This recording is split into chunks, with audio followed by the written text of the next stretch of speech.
The fire was so hot it melted the bricks from the inside. Not the surface, the inside.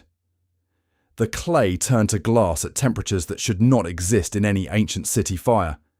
A bonfire reaches roughly 1,000 degrees Fahrenheit. A kiln, maybe 2,000. What hit this city melted mudbrick at more than 3,000 degrees, and did it across the entire settlement simultaneously. The excavator who first saw the layer stood in silence for 6 minutes. Then he said something no archaeologist ever wants to say about a dig site. We have to tell the truth about what we're seeing. The year was 2006. The site was Tall el-Hammam, a massive Bronze Age city on the eastern plain of the Dead Sea. The only location that matches every geographical detail of a story you think you know. For 17 excavation seasons, the team kept finding the same impossible signature, a destruction layer that looked like nothing else in the archaeology of the ancient Near East. Here is what they found, and here is why the academic world is still fighting over it. Section 1. The city that shouldn't exist. In the early 20th century, if you asked any biblical archaeologist where Sodom stood, they pointed to the southern end of the Dead Sea, a place called Dra. The evidence seemed solid. Pottery shards, cemetery remains, a city that burned. For decades that was the answer. One problem. The geography doesn't work. The biblical description places Sodom on a plain visible from the hill country east of Bethel. From that vantage point, you cannot see the southern Dead Sea basin, but you can see the eastern plain, a fertile, well-watered zone roughly 8 miles northeast of the Dead Sea's current shoreline. In 1995, a team led by Dr. Stephen Collins began surveying that plain. They found something massive, a city that had been occupied continuously for at least 2,500 years, from the early Bronze Age straight through to the Iron Age. At its peak, Tall el-Hammam was roughly 10 times larger than contemporary Jerusalem, a regional capital, a fortress built on a mound that controlled the only reliable water sources in the eastern Jordan Valley. By 2005, Collins had enough evidence to publish his preliminary conclusion. The site matched every geographical marker in the biblical text: the ancient road system, the water sources, the size, the location relative to Zor, the small city where Lot reportedly fled. But the match that made other archaeologists pay attention was not the geography, it was the destruction.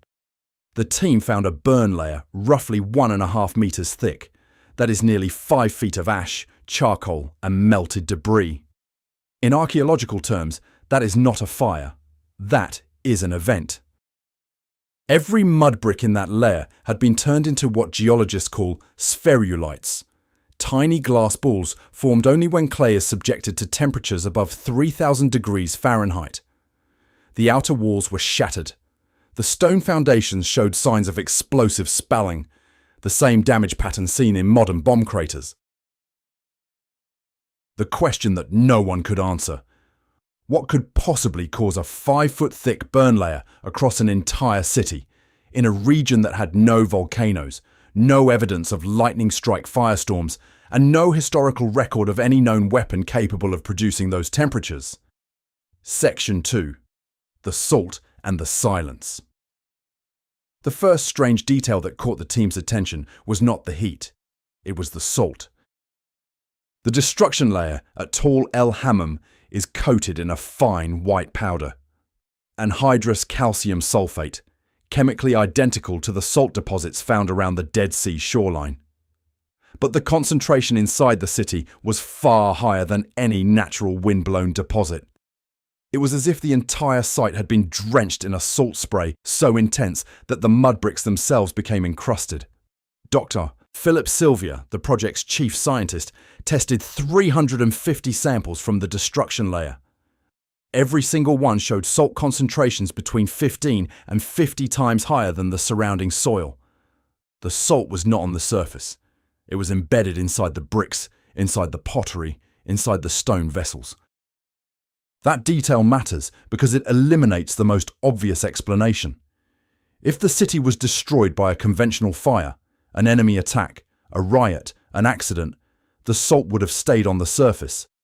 It would not have been driven into the clay at molecular depth. Something forced salt and heat into the very structure of the city. The Dead Sea sits in the deepest continental depression on Earth, roughly 1,400 feet below sea level. The entire basin is a geological fault line, a crack in the Earth's crust where the African and Arabian tectonic plates are pulling apart at a rate of roughly 1 centimetre per year. Below that basin lies a layer of salt more than 2 miles thick. Above it sits the heaviest concentration of sulfur and bitumen on the planet. The Hebrew text of Genesis uses a specific verb to describe what fell on Sodom. In English, it is usually translated as rained, but the original verb carries a different image. Something that descends with force, that strikes from above, that arrives not as weather but as attack. Sulfur, fire, from the sky. The geological evidence suggests that the Dead Sea Basin has experienced at least one catastrophic hydrocarbon explosion in recorded history.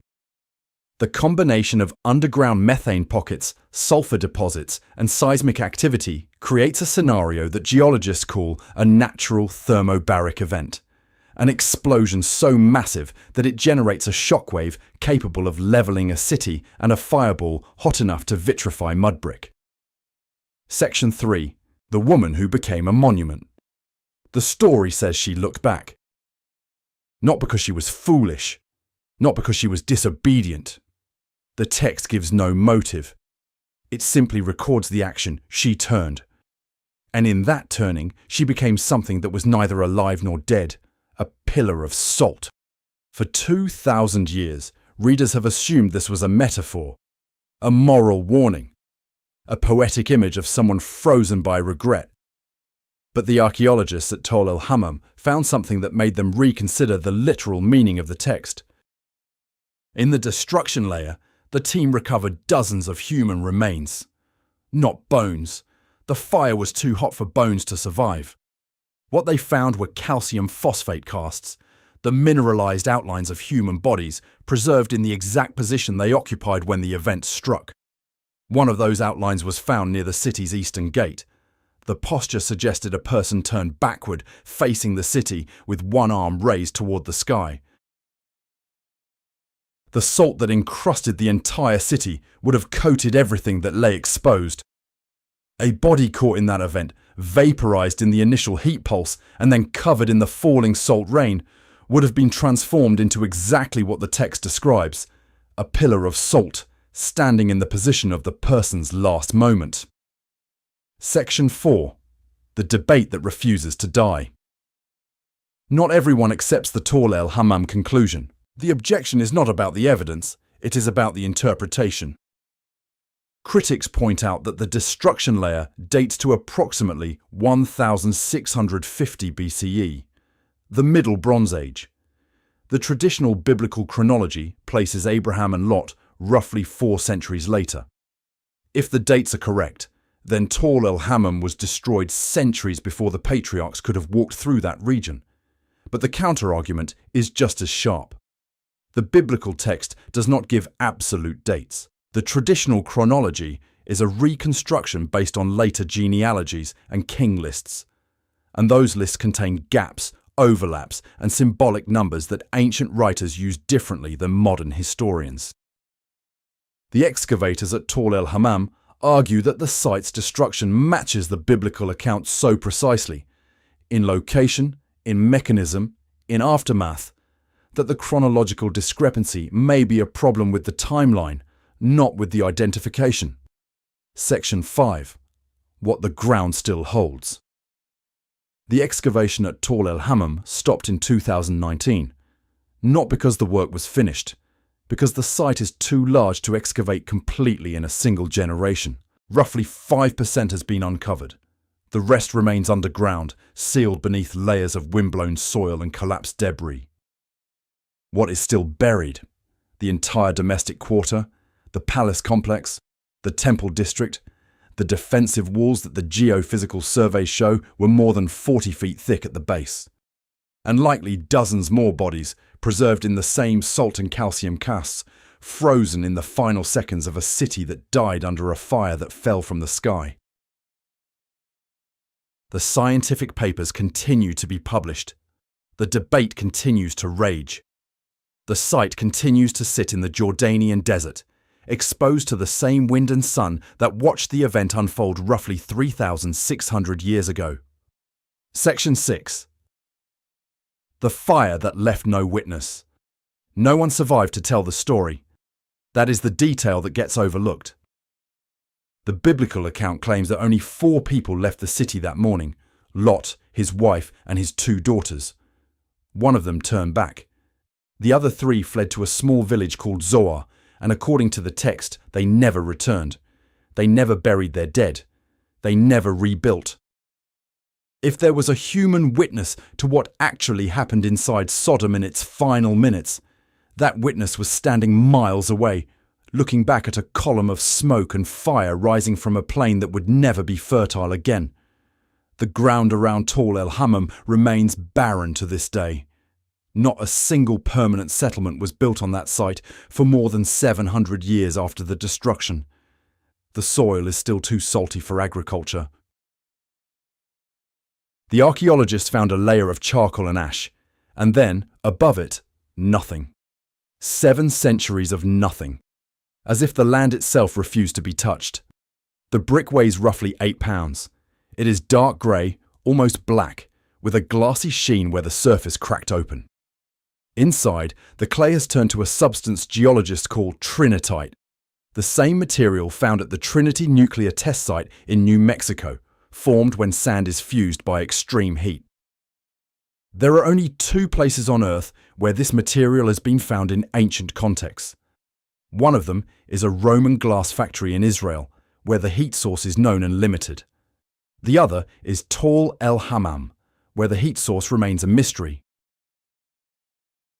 The brick sits in a storage facility in Albuquerque, New Mexico. It has been tested by 4 independent laboratories. Every test confirms the same impossible temperature. No test has identified the source. Closing. The question that remains.